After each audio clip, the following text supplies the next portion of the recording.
భారతదేశ రాజకీయాలు సందిదశలో ఉన్నాయి. అయితే గత కొంతకాలంగా సంభవిస్తున్న పరిణామాలు భావి రాజకీయాల తీరుతెన్నులు మారబోతున్నాయన్న సంకేతాలిస్తున్నాయి. ముఖ్యంగా బీజేపీ, కాంగ్రెస్ శిబిరాల్లో కదలికలు అనేక ఊహాగానాలకు దారితీస్తున్నాయి. ఓట్ చోరీ ఆరోపణల తర్వాత ప్రతిపక్ష నేత రాహుల్ గాంధీ తప్ప కాంగ్రెస్లో మరో నేత కనబడ్డం లేదు.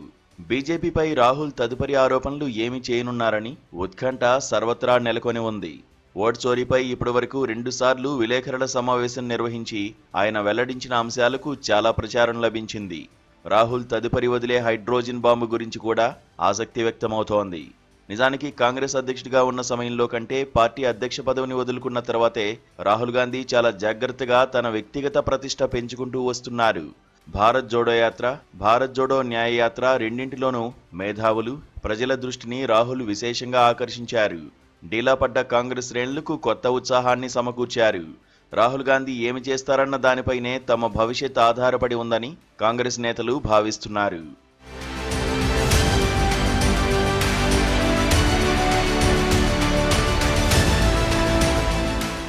భారత్ జోడో యాత్రల తర్వాత సామాజిక న్యాయంపై రాహుల్ దృష్టి సారించారు. శాస్త్రీయమైన కులగణన జరిపి వివిధ సామాజిక వర్గాలకు న్యాయం చేయాలన్న డిమాండ్ను లేవనెత్తారు. మరోవైపు భారత్ రాజ్యాంగం ప్రమాదంలో పడుతోందన్న భావనను కల్పించేందుకు తీవ్రంగా ప్రయత్నించారు. మోదీ తీసుకుంటున్న అప్రజాస్వామిక నిర్ణయాలను, చేస్తున్న వ్యవస్థల హననాన్ని ఆయన ప్రశ్నిస్తున్నారు. బీహార్లో ఓటర్ అధికార్ యాత్ర సందర్భంగా రాహుల్ చేసిన విమర్శలు బాగా చర్చనీయాంశమయ్యాయి. నిన్న మొన్నటిదాకా కాంగ్రెస్కు వారసత్వమే గుదిబండగా కనిపించేది. అయితే ఇప్పుడు ఆ వారసత్వంపై నేతల ఆశలు చిగురిస్తున్నాయి. గతేడాది అహ్మదాబాద్లోనూ, ఈ ఏడాది పాట్నాలోనూ నిర్వహించిన కాంగ్రెస్ వర్కింగ్ కమిటీ సమావేశాల ద్వారా పార్టీకి పూర్వవైభవం తేవాలన్న ఆకాంక్షను పార్టీ కార్యకర్తల్లో రాహుల్ ప్రగాఢంగా రేకెత్తించారు. ఒకప్పుడు గుజరాత్, బీహార్లో జరిగిన ప్రజా ఉద్యమాలు కేంద్రంలో అధికారంలో ఉన్న కాంగ్రెస్ సర్కారును దెబ్బతీసేందుకు కారణమయ్యాయి. మోదీ స్వంత రాష్ట్రంలో బీజేపీని ఓడించడం అవసరమని గత నెలలో గుజరాత్లో రాహుల్ ప్రకటించారు. గుజరాత్, బీహార్, ఒడిశాతో పాటు దేశమంతటా సంఘటన్ సృజన్ అభియాన్ పేరిట కాంగ్రెస్ను పటిష్టం చేసి వ్యవస్థీకృత మార్పులు తెచ్చేందుకు రాహుల్ కీలక చర్యలు చేపట్టారు. అనేక రాష్ట్రాల్లో జిల్లా అధ్యక్షుల శిక్షణా శిబిరాలను నిర్వహిస్తున్నారు. జిల్లా స్థాయి నేతలతో రాహుల్ విడివిడిగా సంభాషిస్తున్నారు. డీసీసీ అధ్యక్షుల అభిప్రాయాలను అభ్యర్థుల ఎంపికలో పరిగణలోకి తీసుకుంటామని చెప్పి వారిలో ఉత్సాహం నింపుతున్నారు. డీసీసీ అధ్యక్షుల ఎంపికలో కూడా తొలిసారి ఏఐసీసీ పరిశీలకులను నియమించడం ఒక కీలక పరిణామం.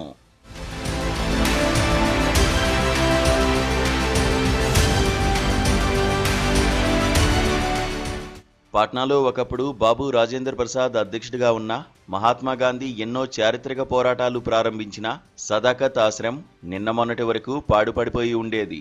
ఇప్పుడు దానికి పూర్వకళ వచ్చేసింది. ఇటీవల ఏఐసీసీ విస్తృత వర్కింగ్ కమిటీ సమావేశం ఇదే భవనంలో జరపడం కాంగ్రెస్ కార్యకర్తల్లో ఉత్సాహాన్ని కల్పించింది. ఎన్నికల షెడ్యూల్ ప్రకటించకముందే రాహుల్, ఆర్జేడీ నేత తేజస్వి యాదవ్ ఇద్దరూ కలిసి అత్యంత వెనుకబడిన వర్గాలకు న్యాయం కల్పించే మేనిఫెస్టోను విడుదల చేశారు. ఇటీవల పార్లమెంట్లో చోటు చేసుకుంటున్న పరిణామాలను చూస్తుంటే ప్రతిపక్షాల కార్యాచరణను ప్రధానంగా రాహుల్ గాంధీయే నిర్దేశిస్తున్నారని స్పష్టమవుతోంది. ఆయన లేవనెత్తిన సామాజిక న్యాయ ఎజెండాను ఇతర ప్రతిపక్షాలు కూడా స్వీకరించినట్లు కనబడుతోంది.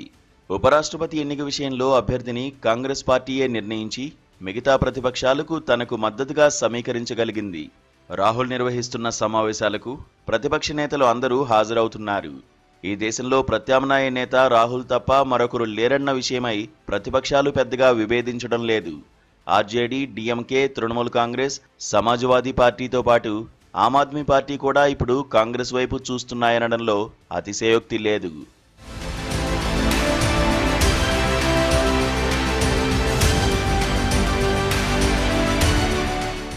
మోదీ ప్రభుత్వంపై రాహుల్ చేస్తున్న పరుష విమర్శలకు సోషల్ మీడియాలో కూడా అధిక ప్రాధాన్యం లభిస్తోంది. గతంలో బీజేపీ సోషల్ మీడియాలో కాంగ్రెస్కు వ్యతిరేకంగా చాలా ప్రభావశీలమైన ప్రచారం చేసేది. ఇప్పుడు ఆ టెక్నిక్ను కాంగ్రెస్, ఇతర ప్రతిపక్షాలు కూడా నేర్చుకున్నాయి. రాహుల్ను అభిమానించే మీడియా విశ్లేషకుల బృందం ఆయన మాట్లాడిన మాటలకు సోషల్ మీడియాలో ప్రాచుర్యం తీసుకువచ్చేందుకు ప్రయత్నిస్తోంది. రాహుల్ మాట్లాడిన వెంటనే ప్రశాంత్ భూషణ్, యోగేంద్ర యాదవ్ నుంచి ప్రకాష్ రాజ్ వరకు అందుకుని ఆయన్ను సమర్థించడం ఒక పరిణామం. స్పష్టంగా చెప్పాలంటే దేశం ఇప్పుడు రాజకీయంగా, సైద్ధాంతికంగా బీజేపీ, కాంగ్రెస్ శిబిరాల మధ్య విడిపోతోంది. మోదీని వ్యతిరేకించేవారు, ద్వేషించేవారు కాంగ్రెస్ శిబిరంలో అనివార్యంగా చేరిపోతున్నారు. పార్టీలు కూడా అదే విధంగా విడిపోతున్నాయి. 2019లో 52 సీట్లు సాధించిన కాంగ్రెస్ 2024లో 99 సీట్లకు చేరుకుంది. 21.2% ఓట్లు సాధించి కాంగ్రెస్ దేశవ్యాప్తంగా ఏదో ఒక రూపంలో ఉన్నది. హిందీ బెల్టులోనూ, ఈశాన్యంలోనూ, మధ్య భారతంలోనూ, దక్షిణ భారతావనిలోనూ కాంగ్రెస్ ముద్రలు ఏదో ఒక రకంగా ఉన్నాయి. కాంగ్రెస్ ఎలాగైనా మరో 50 లేదా 60 సీట్లు అదనంగా సాధించగలిగితే 2029లో కాంగ్రెస్ సారథ్యంలో సంకీర్ణ ప్రభుత్వం నెలకొనడం ఖాయమన్న ఆత్మవిశ్వాసం ఆ పార్టీ నేతల్లో కనబడుతోంది.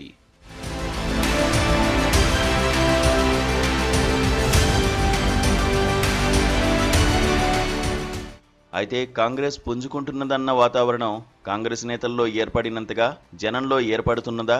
ఇప్పటివరకు కనపడుతోంది సంకేతపూర్వక మార్పే కానీ అది పార్టీని ఒక ప్రజా ఉద్యమంగా మార్చగలిగిన పరిణామం కాదు. కాంగ్రెస్ పుంజుకోవడం వాపా బలుపా అన్నది తేలాల్సి ఉన్నది.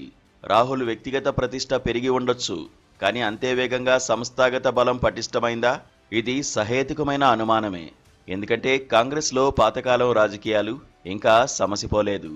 పదవులకై అదే కొట్లాట, వృద్ధనేతలు వైదొలిగి కొత్తవారికి అవకాశం కల్పించే పరిస్థితి పూర్తిగా రాలేదు. రాహుల్ విశ్వసనీయత పెరిగి ఉండవచ్చు, కానీ ఇందిరాగాంధీలాగా ఒక ప్రజా ప్రభంజనాన్ని సృష్టించగలిగిన నాయకత్వం కాంగ్రెస్కు రాలేదు. వివిధ రాష్ట్రాల్లో కాంగ్రెస్ నేతలు రాహుల్ యత్నాలకు తోడుగా పార్టీని బలపరిచేందుకు అంతగా కష్టపడడం లేదు. కాంగ్రెస్ పార్టీ సంస్థాగతంగా బలోపేతమై ప్రతి చోట ఎన్నికల్లో గెలిచేందుకు అవసరమైన యంత్రాంగాన్ని ఇంకా ఏర్పరచుకోవాల్సి ఉన్నది. బీహార్, ఒడిషా, గుజరాత్, ఆంధ్రప్రదేశ్ తదితర చోట్ల పార్టీ వ్యవస్థ బాగా బలహీనమై నాయకులు లేని దుస్థితికి చేరుకున్నది. నాయకత్వాన్ని మరింత వికేంద్రీకరించి సాహసోపేతమైన సైద్ధాంతిక ఎజెండాను కల్పించి విశ్వసనీయ జాతీయ ప్రత్యామ్నాయంగా రూపొందించే దారిలో కాంగ్రెస్ ఇంకా అనేక చర్యలు తీసుకోవాల్సి ఉన్నది. ఏఐసీసీ కార్యాలయం ఇప్పటికీ జీవకళ కోల్పోయిన నెలవులా కనబడుతోంది. ఒకప్పుడు అక్కడకు ఎప్పుడు వెళ్ళినా ఎంతోమంది తచ్చాడుతూ కనిపించేవారు. అక్కడ నాయకులను కలిస్తే తమ పనులు అయిపోతాయన్న ఆశతో వచ్చేవారు.